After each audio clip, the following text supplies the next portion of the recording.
जय हिंद दोस्तों, कैसे हैं। उम्मीद करता हूँ आप सभी अच्छे होंगे। आपकी तैयारी बहुत अच्छी तरीके से चल रही होगी। स्वागत करता हूँ अपने प्लेटफॉर्म BL एजुकेशन मोटिवेशन के अंदर। अपना Telegram channel BL education motivation जरूर ज्वाइन करें।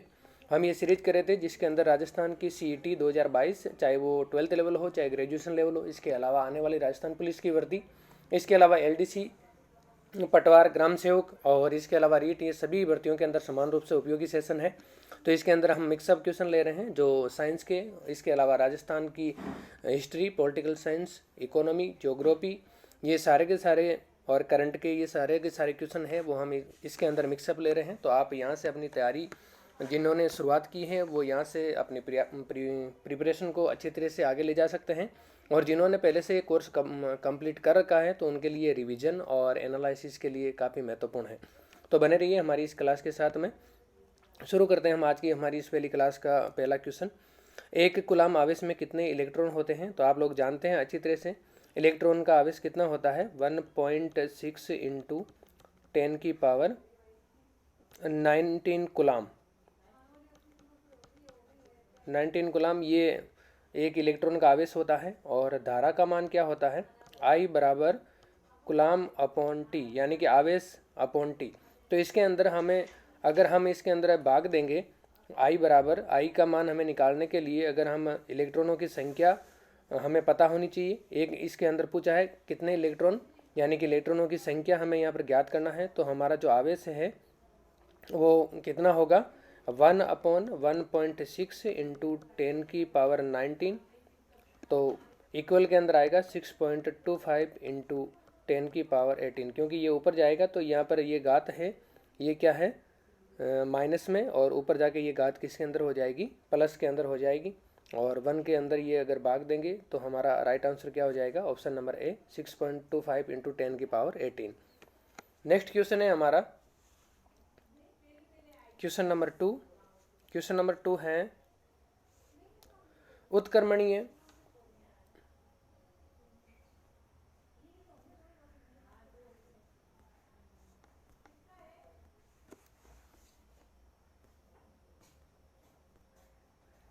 नेक्स्ट क्वेश्चन है क्वेश्चन नंबर 2, उत्क्रमणीय अभिक्रिया हेतु सही कथन है। तो ऑप्शन नंबर ए है उत्प्रेरक अग्र अभिक्रिया को उत्प्रेरित करता है। बी में है उत्प्रेरक अग्र व पश्च दोनों अभिक्रियाओं को समान रूप से प्रभावित करता है।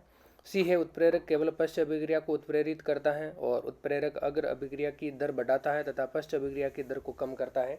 तो हमारी कितनी प्रकार की अभिक्रियाएं होती हैं, तो एक होती है उत्क्रमणीय, उत्क्रमणीय, और दूसरी होती है अनुत्क्रमणीय, अनुत्क्रमणीय। तो जो उत्क्रमणीय अभिक्रिया है ये दोनों तरफ चलती है, ये अग्र और पश्च दोनों चलती है, और अनुत्क्रमणीय है वो खाली अग्र दिशा में चलती है। तो हमारा राइट आंसर क्या होगा यहाँ पर, ऑप्शन नंबर बी, उत्प्रेरक है ये अग्र व पश्च दोनों अभिक्रियाओं को समान रूप से प्रभावित करते हैं उत्क्रमणीय अभिक्रिया के अंदर। तो उत्क्रमणीय अभिक्रिया ये मैंने समझा दिया जो यहाँ पर आपके पूछा है। नेक्स्ट क्वेश्चन है हमारे लिए क्वेश्चन नंबर 3। क्वेश्चन नंबर 3 है कौन सा कार्बन यौगिक अधिक हानिकारक है। यानी कि हमारे को कार्बन यौगिक दिए हुए हैं और इनमें से पूछा है कि कौन सा कार्बन यौगिक है वो सबसे अधिक हानिकारक है, CO और CO2, CO3, H2, CO3। तो राइट आंसर क्या होगा हमारा, option number A, CO। CO को क्या बोलते हैं, ये है कार्बन मोनोऑक्साइड। कौन सी गैस है ये, कार्बन मोनोऑक्साइड, कार्बन का यौगिक है ये carbon monoxide, carbon monoxide CO। और ये सबसे ज़्यादा हानिकारक होती हैं, ये सबसे ज़्यादा कार्बनिक यौगिक है जो हानिकारक होता है। जब रक्त में कार्बन मोनोऑक्साइड की मात्रा अधिक हो जाती है तो ये रक्त की जो RBC होती है, रेड ब्लड सेल जो होती है, इस रेड ब्लड सेल का जो ऑक्सीजन है उसको कार्बन मोनोऑक्साइड से विस्थापित कर देता है। ये ऑक्सीजन को कार्बन मोनोऑक्साइड से विस्थापित करके और ऊतकों को खतरा पहुंचाता है, यानी कि जो रक्त है उसका थक्का बनना शुरू हो जाता है और जिससे ब्लड का प्रवाह नहीं होता है, ब्लड का प्रवाह रुक जाता है और जिसके कारण से प्राणी है उसकी क्या हो जाती है, मृत्यु हो जाती है। नेक्स्ट क्वेश्चन है हमारा क्वेश्चन नंबर 4। क्वेश्चन नंबर 4 है फाइबर ऑप्टिक्स किस सिद्धांत पर काम करते हैं। जो फाइबर ऑप्टिक्स होते हैं ये किस सिद्धांत पर कार्य करते हैं, ऑप्शन नंबर ए है प्रकाश प्रकीर्णन, बी में है पूर्ण आंतरिक अवशोषण, सी में है पूर्ण आंतरिक परावर्तन और डी में है ध्रुवण या घूर्णन। ध्रुवण घूर्णन दिया है इसके अंदर डी ऑप्शन के अंदर। तो हमारा राइट आंसर क्या होगा क्वेश्चन नंबर 4 के अंदर? Right answer option number C, पूर्ण आंतरिक परावर्तन। पूर्ण आंतरिक परावर्तन आप लोगों ने पढ़ा होगा छोटी क्लासों के अंदर। ये फाइबर जो जितने भी जो हमारे अभी इंटरनेट के जो फाइबर के अंदर जो कन्वर्ट होके जो आ रही है लाइन, वो फाइबर ऑप्टिक्स के ऊपर ही बेस है, वो फाइबर ऑप्टिक्स ही है। तो इसके अंदर क्या होता है, एक लचीली पारदर्शी बेलनाकार नलिकाएं होती हैं। क्या होती है? लचीली पारदर्शी बेलनाकार नलिकाएं होती है जिसके अंदर जो प्रकाश है इसका पूर्ण आंतरिक परावर्तन होता है। जैसे ये प्रकाश टकराता है तो इसके बिना हास हुए ये जिग जैग गति के अंदर जितना इसके अंदर ये इसके अंदर जाता है प्रकाश, और उतनी ही मात्रा के अंदर बिना हास हुए ये प्रकाश क्या होता है, बाहर निकलता है, और उसी के दुगुनी गति से ये बाहर निकलता है। तो इसके कारण से ये पूर्ण आंतरिक परिवर्तन है। ये विशुद्ध कांच की सिलिका बनी होती है जो पूर्ण आंतरिक परावर्तन के सिद्धांत पर कार्य करती है। अब पूर्ण आंतरिक परावर्तन वैसे मैंने बता दिया, लेकिन एक बार आपको पढ़ के बता देता हूँ। किसी सघन माध्यम, अगर मान लो कोई सघन माध्यम है, सघन माध्यम से आप समझते हैं कि जैसे वायु है, ये ऊपर वायु है और यहाँ पर नीचे जल है, या ऊपर वायु है और वायु यहाँ पर क्या है, ठोस कोई कांच है। तो ये हो गया विरल, और ये क्या हो गया, ये कांच है, ये क्या है, सघन माध्यम। ये सघन है और ये विरल है। उसी तरह से ये जल है, ये सघन है वायु की तुलना में, वायु क्या है, विरल। तो यहाँ पर अगर कोई भी प्रकाश है वो सघन माध्यम से, यानी कि ये जो सघन माध्यम है ये सिलिका है, इस सिलिका से प्रवेश करके, सघन माध्यम से प्रवेश करके विरल माध्यम के अंदर जाता है, तो यहाँ पर जो पृथककारी जो पृष्ठ है इसका क्रांति कोण से अधिक कोण पर आयातित होती है। यानी कि जितना कोण पर ये यहाँ पर आपतित होती है उतने ही कोण से ये क्या हो जाती है, परावर्तित हो जाती है। तो उसका पुनः उसी माध्यम से परावर्तन हो जाता है, जिसके कारण से क्या होता है, ये जितने पे आती है उतने ही कोण पे ये वापस क्या हो जाती है, आपतित हो जाती है और आयातित होती है, जिसके कारण से जितने डिग्री के ऊपर ये आई उतने ही डिग्री के ऊपर ये वापस जाके जिस माध्यम से आई उसी माध्यम के अंदर वापस चली जाती है, जिसके कारण ये पूर्ण आंतरिक परावर्तन का जो घटना है वो घटित होती है। तो आप लोगों को ये समझ में आ गई होगी। नेक्स्ट क्वेश्चन है हमारा क्वेश्चन नंबर 5। क्वेश्चन नंबर 5 है, निम्नलिखित में से अश्रु गैस का घटक कौन सा है? अश्रु गैस आप लोगों ने कभी देखा होगा, भीड़ भाड़ के अंदर अगर कोई भीड़ को हटाना हो, भीड़ को वहाँ पर दूर करना हो, तो वहाँ पर पुलिस के द्वारा अश्रु गैस के गोले हैं उनको वहाँ पर चलाया जाता है। तो ये अश्रु गैस का जो घटक है वो क्या होता है जिसके कारण से आंखों से अश्रु आने लगते हैं? तो ऑप्शन नंबर ए है एथेन, बी में है एथेनॉल, सी में ईथर और डी में है क्लोरोपिक्रीन। तो इसमें हमारा राइट आंसर क्या हो जाएगा? Option number D chloropicrin. Chloropicrin का रासायनिक सूत्र क्या है? CCl3NO2। CCl3NO2 ये क्या है? क्लोरोपिक्रीन का रासायनिक सूत्र है। और ये क्या होती है? एक जहरीली रसायन होता है जो क्लोरोपिक्रीन अश्रु श्रावक होता है ये, यानी कि इसके कारण से आंखों से आंसू आने लगते हैं और त्वचा तथा श्वसन तंत्र के लिए ये क्या होती है? हानिकारक होती है। आपको अगर पूछा जाए तो त्वचा और श्वसन के लिए हानिकारक है। 3 से 30 सेकंड तक 0.3 से 0.37 ppm क्लोरोपिक्रीन के संपर्क में आने से अश्रु स्राव होता है तथा आंखों में दर्द होने लगता है। प्रबल अश्रु स्राव होने के कारण क्लोरोपिक्रीन का प्रयोग अश्रु गैस के रूप में किया जाता है। नेक्स्ट क्वेश्चन है हमारा क्वेश्चन नंबर 6। क्वेश्चन नंबर 6 है, एक वयस्क मनुष्य है, उसके ऊपरी जबड़े में उपस्थित च्वर्णक दांतों की संख्या होती है। तो ये ऑप्शन ए 2, बी में 4, सी में 6 और डी में 8। तो राइट आंसर होगा हमारा option number C. Option number C हमारा राइट आंसर होगा, जिसके अंदर दिया हुआ है 6।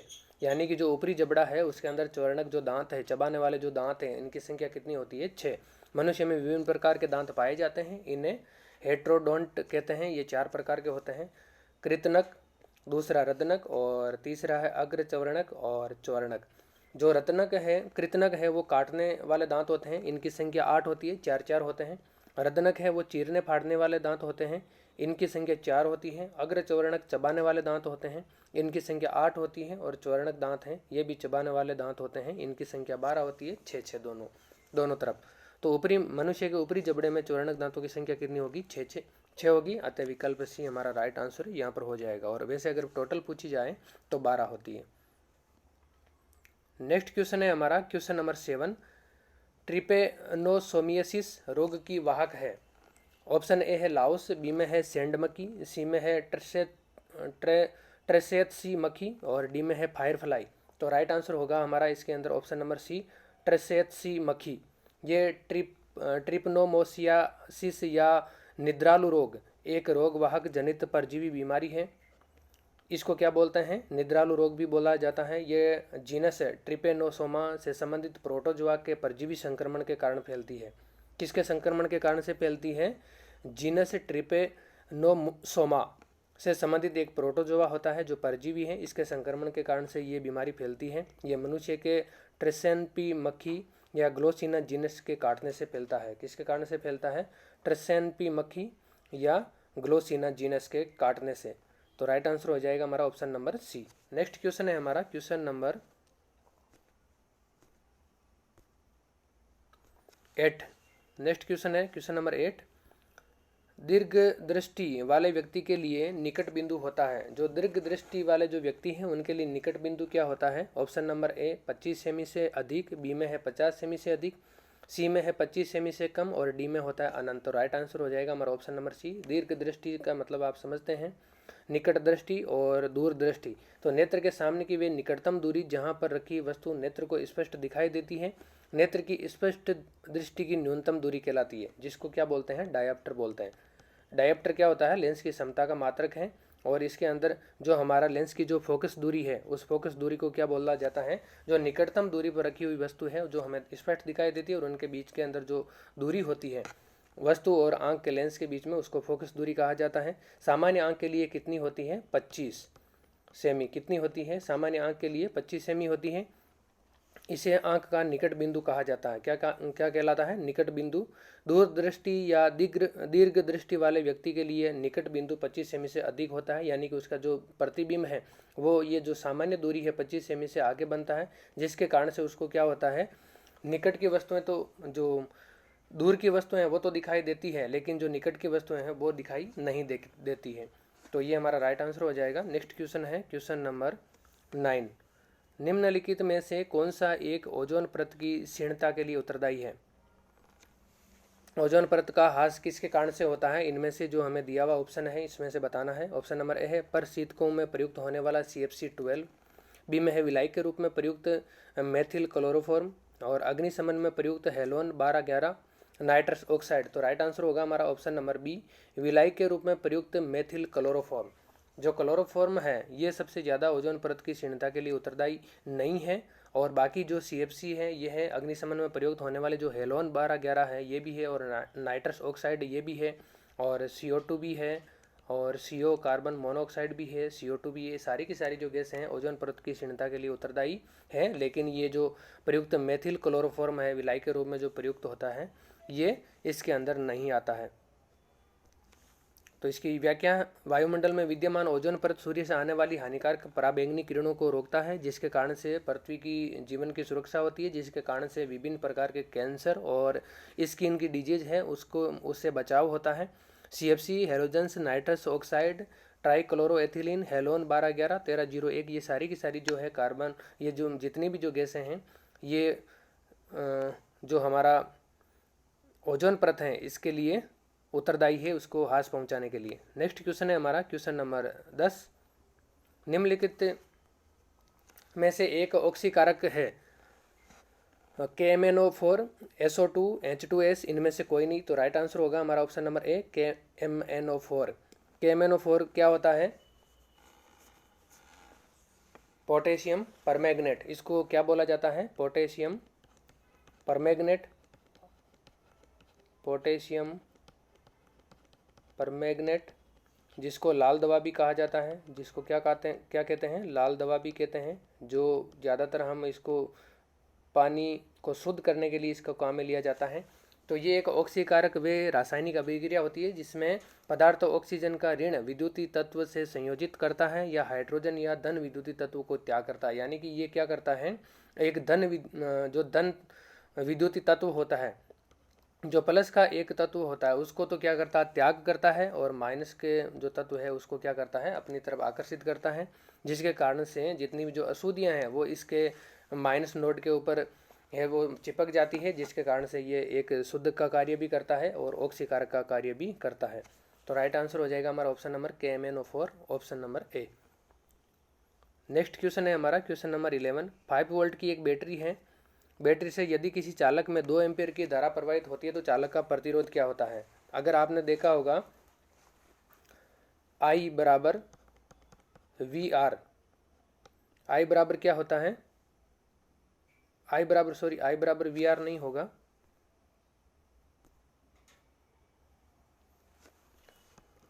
आर बराबर वी अपॉन आई, और अगर हम आई को इधर ले जाते हैं तो वी बराबर क्या होगा, आई आर।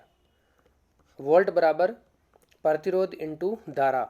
ये क्या होता है, जो वोल्ट अगर हमें निकालना है तो इसकी धारा और इसका प्रतिरोध का गुणांक क्या होगा, वोल्ट होगा। कितने वोल्ट की वहाँ पर धारा बह रही है, या कितने वोल्ट की बैटरी, या कितने वोल्ट का जो भी सेल है, उसके बारे में हम यहाँ पर पता कर सकते हैं कि उसके अंदर बहने वाली धारा और उसका प्रतिरोध का दोनों का जो गुणा है, दोनों का जो गुणनफल है वो क्या होगा, उस बैटरी का क्या होगा, वोल्ट होगा, उस सेल का वोल्ट होगा। तो इसके अंदर 5 वोल्ट की बैटरी है, बैटरी हमें पता है 5 वोल्ट की है, और इसके अंदर 2 एम्पियर की जो धारा है वो बह रही है, और गुणा आर हमें पता नहीं है, तो हम इसका आर बराबर क्या हो जाएगा, 5/2 एम्पियर बराबर 2.5 ओम। तो इसका राइट आंसर क्या हो जाएगा हमारे को, 2.5 ओम क्या होगा, इस चालक का प्रतिरोध हो जाएगा। तो राइट आंसर होगा हमारा option number B, option number B 2.5 ohm इसका राइट आंसर हो जाएगा। नेक्स्ट क्वेश्चन है हमारे लिए क्वेश्चन नंबर 12, कौन सा उष्मागतिकीय रूप से सर्वाधिक स्थायी अपरूप है। ऑप्शन ए ग्रेफाइट, बी में है कार्बन ब्लैक, सी में है फुलरिन और डी में है डायमंड। तो राइट आंसर होगा हमारा option number A graphite. Graphite एक अपरूप है कार्बन का, और ये उष्मागतिकी का एक सबसे ज़्यादा चालक है। तो ग्रेफाइट में प्रत्येक कार्बन 3 अन्य कार्बन परमाणु से जुड़ा होता है रहता है, एवं कार्बन का चौथा इलेक्ट्रॉन इसमें क्या होता है, मुक्त होता है, जो गतिशील होता है, इसलिए ये विद्युत एवं ताप का सुचालक होता है। क्या होता है, ताप और विद्युत का सुचालक होता है। नेक्स्ट क्वेश्चन है हमारा क्वेश्चन नंबर 13। क्वेश्चन नंबर 13 क्या है, वे तत्व जो प्रकृति में नहीं होता लेकिन कृत्रिम रूप से उत्पन्न किया जा सकता है, क्या कहलाता है। ऑप्शन ए थोरियम, बी में है रेडियम, सी में है प्लूटोनियम और डी में है यूरेनियम।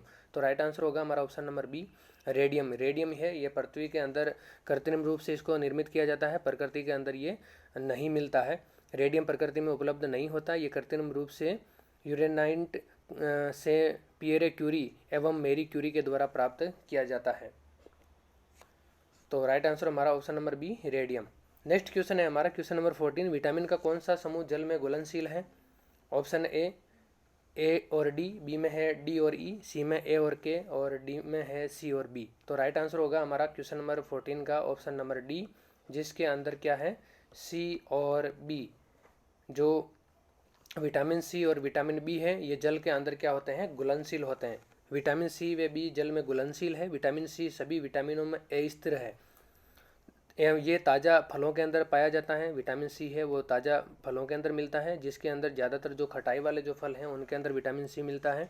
और विटामिन बी है वो अनाज, दूध और हरी पत्तेदार जो सब्जियां हैं इनके अंदर पाया जाता है। तो ये आपको विटामिन जितने भी इनको पढ़ के जाना है, ताकि यहाँ से आने वाला एक भी क्वेश्चन आप लोगों के लिए गलत नहीं हो। नेक्स्ट क्वेश्चन है क्वेश्चन नंबर 15, निम्नलिखित में से कौन सा कथन सत्य है। समुद्र में जैव मात्रा के पिरामिड प्राय सीधे होते हैं, घास के मैदान का पिरामिड प्राय उल्टा होता है, ऊर्जा पिरामिड सदैव खड़ी अवस्था में होते हैं, ऊर्जा पिरामिड सदैव उल्टा होता है। तो राइट आंसर होगा हमारा ऑप्शन नंबर सी, कौन सा सत्य है। तो ऊर्जा का जो पिरामिड है वो सदैव खड़ी अवस्था में होता है। प्रत्येक पारिस्थितिकी तंत्र में उत्पादक ही और सौर ऊर्जा को अवशोषित करते हैं तथा उसे भोजन के रूप में संचित करते हैं। ये ऊर्जा भोजन के रूप में उत्पादकों से प्राथमिक, द्वितीयक व तृतीयक उपभोक्ताओं तक स्थानांतरित होते हुए धीरे धीरे कम होती जाती है। इस प्रकार ऊर्जा का प्रवाह एक दिशीय होता है, इसलिए ऊर्जा के पिरामिड सदैव खड़ी अवस्था में होते हैं। ये ऊर्जा का पिरामिड होता है जिसके अंदर ये घास है, यहाँ पर ये घास क्या करती है, सूर्य से डायरेक्ट ऊर्जा प्राप्त करती है। इससे जो प्राथमिक उपभोक्ता है वो प्राथमिक उपभोक्ता इनसे ऊर्जा प्राप्त करते हैं। इसमें कुछ बीच में हास होती है, यहाँ पर भी बीच में कुछ ऊर्जा का हास होता है। फिर प्राथमिक से द्वितीय के अंदर और द्वितीय से तृतीय के अंदर ऐसे ये ऊर्जा का स्थानांतरित होता जाता है, लेकिन बीच में कुछ ऊर्जा है उसका क्या होता है, हास होता जाता है। और ये एक दिशीय पिरामिड होता है, जिसके कारण से ऊर्जा का जो पिरामिड है वो सदैव खड़ी अवस्था के अंदर ही मिलते हैं। नेक्स्ट क्वेश्चन है हमारा क्वेश्चन नंबर 16। क्वेश्चन नंबर 16 है, घरेलू विद्युत युक्तियों को इस प्रकार संयोजित किया जाता है जिसमें उनमें एक समान धारा प्रवाहित हो, उनको एक समान वोल्टता प्राप्त हो, उनमें किसी ऊर्जा की खपत अधिक हो, उनमें विद्युत ऊर्जा की खपत नगण्य हो। तो राइट आंसर होगा हमारा ऑप्शन नंबर बी, उनको एक समान वोल्टता प्राप्त हो। यानी कि घर के अंदर जितने भी जो विद्युत की जो युक्तियां हैं, उपकरण है, उनको इस प्रकार संयोजित किया जाता है कि उनमें जितनी भी जो बहने वाली जो वोल्टता है, जो धारा का जो वोल्ट है, उसकी क्या हो, एक समान मात्रा सभी उपकरणों के अंदर पहुंचे। घरेलू विद्युत युक्तियों का संयोजन उनकी वोल्टता के आधार पर संयोजित किया जाता ताकि उनको एक समान वोल्टता प्राप्त हो। नेक्स्ट क्वेश्चन है हमारा क्वेश्चन नंबर 17। निम्नलिखित में से किन पराजीवी जंतुओं का उत्पादन अधिकतम संख्या में किया जाता है? ऑप्शन ए है चूहों का, बी में है खरगोशों का, सी में सुअरों का और डी में है भेड़ों का। तो राइट आंसर होगा हमारा ऑप्शन नंबर ए, चूहों का। निम्नलिखित में से किन पराजीवी तंतुओं का उत्पादन अधिकतम संख्या में किया जाता है? तो ऐसे जंतु जिन्हें डीएनए में परिचालन द्वारा एक अतिरिक्त बाहरी जीन व्यवस्थित होता है जो अपना लक्षण व्यक्त करता है, उसे परजीवी या पराजीवी जंतु कहते हैं। पराजीवी जंतुओं के अंदर कौन कौन से आते हैं? चूहे, खरगोश, सुअर, भेड़, गाय व मछलियाँ आदि पैदा हो चुके हैं इनके कारण से। उसके बावजूद उपस्थित परजीवी जंतुओं में 95% से अधिक क्या है? चूहे। तो अगर ऐसा क्वेश्चन आए तो आपका राइट आंसर क्या होगा? चूहे। नेक्स्ट क्वेश्चन है हमारा क्वेश्चन नंबर 18। लाल रक्त कणिकाओं का औसत जीवन काल लगभग कितने समय का होता है? जो लाल रक्त कणिकाएं होती है, जो आरबीसी होती है हमारी बॉडी के अंदर, आरबीसी, इनका सामान्य जीवन काल कितना होता है? इनका औसत जीवन काल है वो कितना होता है? 100 से 200 दिन, 100 से 120 दिन, 160 से 180, 150 से 200। तो राइट आंसर होगा हमारा option number B, option number B, जिसके अंदर है 100 से 120 दिन। यानी कि 100 से 120 दिन तक ही आरबीसी सेल हैं जो जीवित रहती है, इसके बाद में ये नहीं बन जाती है। मानव में लाल रुधिर कणिकाओं का औसत जीवन काल है वो 100 से 120 दिन तथा इनकी संख्या कितनी होती है?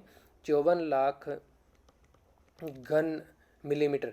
54 लाख घन मिलीमीटर होती है इनकी संख्या। यानी कि एक घन मिलीमीटर के अंदर आरबीसी की संख्या 54 लाख तक होती है। ये शरीर में ऑक्सीजन का परिवहन करती है। इससे अगर कम हो जाती है तो फिर बाद में मनुष्य क्या होता है? बीमार होता है। Question number 19। न्यूरॉन क्या होता है? न्यूरॉन ऊर्जा की आधारभूत इकाई, रेडियोधर्मिता के दौरान निर्मुक्त कण, न्यूट्रॉन के प्रतिकण, तंत्रिका तंत्र की आधारभूत इकाई। तो राइट आंसर होगा हमारा क्वेश्चन नंबर 19 का ऑप्शन नंबर डी, तंत्रिका तंत्र की आधारभूत इकाई होती है न्यूरॉन। तंत्रिका तंत्र जो न्यूरो सिस्टम होता है हमारे बॉडी के अंदर, इसमें स्थित एक उत्तेजनीय कोशिका होती है। इस कोशिका का कार्य मस्तिष्क से सूचना का आदान प्रदान और विश्लेषण करना होता है। ये कार्य एक विद्युत रासायनिक संकेत के द्वारा होता है। न्यूरॉन जो बॉडी के अंदर हमारा अगर कहीं पे भी कोई भी प्रतिक्रिया हुई, अगर कोई भी प्रतिक्रिया के लिए जो उत्तरदायी है वो न्यूरो सिस्टम ही होता है। जैसे अगर हमारे बॉडी के अंदर कहीं पे अगर सुई चुभी, अगर कहीं पे हमारी बॉडी के अंदर अगर सुई चुभी तो हमारे बॉडी को माइंड तक ये सूचना देना कि हमारे बॉडी को किसी प्रकार का आघात पहुंचाया जा रहा है, और वहाँ से न्यूरो सिस्टम से वापस ये सूचना मिलना कि वहाँ से अगर हमारे शरीर को या बॉडी को किसी प्रकार का आघात अगर पहुँच रहा है तो वहाँ से हाथ को हटा लिया जाए। ये जो पूरी प्रक्रिया है ये तंत्रिका तंत्र के ऊपर निर्भर करती है, और ये उत्तेजनी एक कोशिका होती है, और ये मस्तिष्क से सूचना का क्या करता है? आदान प्रदान का कार्य है वो न्यूरो सिस्टम के द्वारा किया जाता है। नेक्स्ट क्वेश्चन है हमारा क्वेश्चन नंबर 20। प्रत्यावर्ती धारा को दिष्ट धारा में बदला जाता है। प्रत्यावर्ती धारा है उसको दिष्ट धारा में बदलने का कार्य किसके द्वारा किया जाता है? प्रत्यावर्ती धारा कौन सी होती है? प्रत्यावर्ती धारा होती है एसी, अल्टरनेटिव करंट, और डीसी होती है डायरेक्ट करंट, जिसको दिष्ट धारा बोला जाता है डीसी को। ट्रांसफॉर्मर द्वारा, डायनेमो द्वारा और दोलक द्वारा और दिष्टकारी द्वारा। तो राइट आंसर क्या होगा हमारा? प्रत्यावर्ती धारा को दिष्ट धारा में बदला जाता है दिष्टकारी द्वारा। किसके द्वारा? ऑप्शन नंबर डी हमारा राइट आंसर होगा, दिष्टकारी द्वारा। दिष्टकारी रेक्टिफायर होता है। दिष्टकारी को इंग्लिश में क्या बोला जाता है? रेक्टिफायर। रेक्टिफायर होता है ऐसी युक्ति जो प्रत्यावर्ती धारा होती है, एसी होती है, उसको डीसी के अंदर बदलने का यह कार्य करती है। उल्लेखनीय है कि डीसी को एसी में बदलने वाली युक्ति को इन्वर्टर कहते हैं। अगर यहाँ पर अगर आपको इसका विपरीत पूछा जाए, कि अगर डीसी को एसी को डीसी में बदला जाता है रेक्टिफायर या दिष्टकारी के द्वारा, और अगर डीसी को एसी में बदला जाए, तो ये किसके द्वारा बदला जाता है? इन्वर्टर के द्वारा, जो घरों के अंदर लगा हुआ होता है और आप लोग अच्छी तरह से जानते हैं। इसके द्वारा डीसी को एसी में परिवर्तित किया जाता है। नेक्स्ट क्वेश्चन है हमारा क्वेश्चन नंबर 21। कौन सी अक्रिय गैस यौगिक बना सकती है? कौन सी ऐसी अक्रिय गैस है जो यौगिक बना सकती है? ऑप्शन ए है हीलियम, बी है जिनोन, और सी में है क्रिप्टोन, डी में है आर्गन। तो राइट आंसर होगा हमारा ऑप्शन नंबर बी, जिनोन। जो जिनोन गैस है ये अक्रिय गैस है जो लेकिन यौगिक बना सकती है। ये जिनोन की खोज विलियम रेमजे ने 1898 ईस्वी में की थी। 1898 ईस्वी में विलियम रेमजे के द्वारा इस यौगिक की खोज की, इस अक्रिय गैस की खोज की गई थी, जिनोन की। ये एक अक्रिय गैस है। इसका परमाणु क्रमांक कितना है? 54 है। इसका आयनन विभव नीचा होने के कारण विशेष परिस्थितियों में क्लोरीन व ऑक्सीजन के साथ क्रिया करके रासायनिक यौगिक बनाती है, जिसे जैसे एक्स जिनोन, XeF2 और XeF4, XeOF4। ये सारे के सारे जो यौगिक हैं वो जिनोन के द्वारा विशेष परिस्थितियों के अंदर फ्लोरीन और ऑक्सीजन के साथ क्रिया करके बनाए जाते हैं। नेक्स्ट क्वेश्चन है हमारा क्वेश्चन नंबर 22। क्षार धातुओं के अमोनिया में विलयन के लिए निम्न में से कौन सा कथन असत्य है? विलयन का रंग नीला होता है, प्रकृति प्रतिचुंबकीय होती है। क्षार धातुओं के अमोनिया में विलयन के लिए, अगर क्षार धातुएं हैं उनको अगर अमोनिया में विलयित किया जाता है, अमोनिया के अंदर उनको मिलाया जाता है, तो विलयन का रंग क्या होता है? नीला। प्रकृति प्रतिचुंबकीय होती है, विद्युत धारा प्रवाहित करते हैं। या इसके अलावा क्षार धातु अमोनिया में विलय होती है। तो इसके अंदर हमारा राइट आंसर क्या हो जाएगा? Option number B. पर जो इसकी प्रकृति है वो प्रकृति क्या हो जाती है? प्रतिचुंबकीय हो जाती है। क्या हो जाती है? प्रकृति है वो प्रतिचुंबकीय हो जाती है।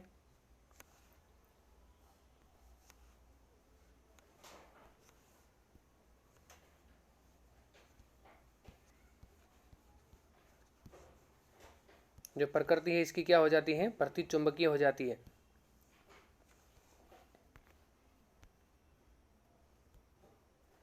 क्षार धातुएं अमोनिया के विलयन में घुलकर गहरे नीले रंग का घोल बनाती हैं, जो विद्युत का चालक होती है। विलयन के नीले रंग का कारण अमोनीकृत इलेक्ट्रॉन होते हैं, जो प्रकाश के दृश्य क्षेत्र में ऊर्जा का अवशोषण करते हैं। तो इसके अंदर हमारा राइट आंसर क्या हो जाएगा? Option number B. Next question है हमारा क्वेश्चन नंबर 23। क्वेश्चन नंबर 23 क्या है? निम्नलिखित में से क्वेश्चन नंबर 23, निम्नलिखित में से अधिक विद्युत चालकता वाली धातु कौन सी है? ऑप्शन ए है तांबा, बी में है एल्यूमिनियम, सी में चांदी और डी में सीसा। तो राइट आंसर होगा हमारा option number C. Option number C के अंदर क्या है? चांदी। जो अधिक विद्युत चालकता वाली धातु होती है, चांदी सबसे ज़्यादा विद्युत की सुचालक होती है। मुद्रा धातुओं की विद्युत चालकता धातुओं में सबसे उच्च होती है। सिल्वर चांदी की विद्युत चालकता और ऊष्मा चालकता तत्वों में सबसे उच्च होती है। विद्युत चालकता का क्रम क्या होता है? चांदी सबसे ज़्यादा, उससे कम तांबा, और तांबा से कम एल्यूमिनियम, और एल्यूमिनियम से कम क्या होता है? इस्पात। नेक्स्ट क्वेश्चन है हमारा, चलो आज की क्लास के अंदर इतना ही। ये हमारे लास्ट क्वेश्चन थे 24। बाकी कल मिलेंगे हम फिर इसी क्रम के अंदर दूसरी क्लास के साथ में। तो आप बने रहिए हमारे इसी प्लेटफॉर्म